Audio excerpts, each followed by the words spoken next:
Hi everyone, we're going to graph f of x and also find the equation of the secant line containing the x portion -2 and 1, and we have to find the y. And the problem we're doing is number 1. And I'm doing the other 3 problems are going to be done as well. So let's get started. And basically the secant line is the average rate of change, which equals the slope, and there it is, as opposed to the tangent line. And we're going from -2 to 1, so we just have to find the y component and then do our slope formula here. So we're going to evaluate -2, plug that in.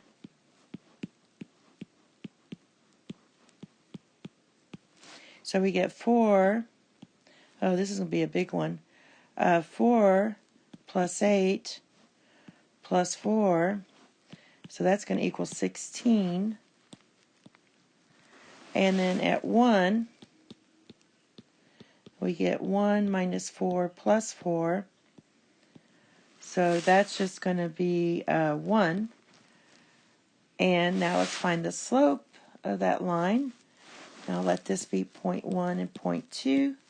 So we have 1 minus 16 over 1 minus a -2. So we get -15 over divided by 3. So our slope is -5. Now let's go ahead and find our equation. Well, let's go ahead and go over here. We're going to graph this. So our slope is -5. And we had -2 maps to 16 and 1 mapped to 1. So we're going to write y equals mx plus b. Our slope is -5. Was that? Yes. Can't even remember. Y equals -5x plus b. I'll go ahead and use this point. So we get 1 to find our b. Equals -5 plus b, so b is 6. So our equation is going to be y equals -5x plus 6. That's the equation of the secant line. So now we have to graph this. I'm going to go ahead and set this part to 0. My y to 0. My y-intercept is 4. 1, 2, 3, 4.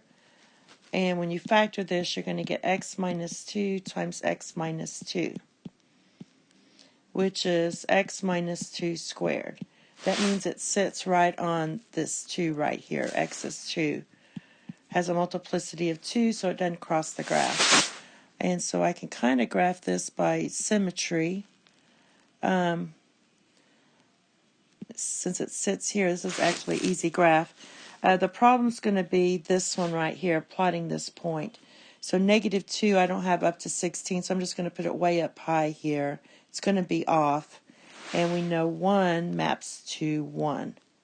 So we'll put the 1 there. So now if I graph this, it's way up higher, so I'm going to kind of go like in this area here.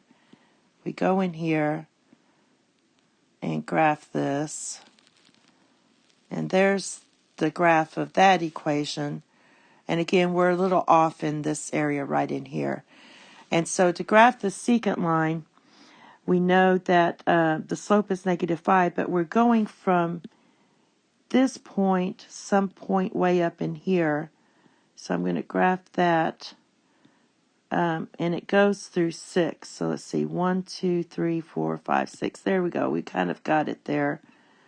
So there's your line. It's probably up there. There's your secant line, and you need to extend it for your equation. So just extending it here, and we can't extend it up there. But that's your general graphs if you need to do a graph. All right. Thank you. Have a nice day. Bye-bye.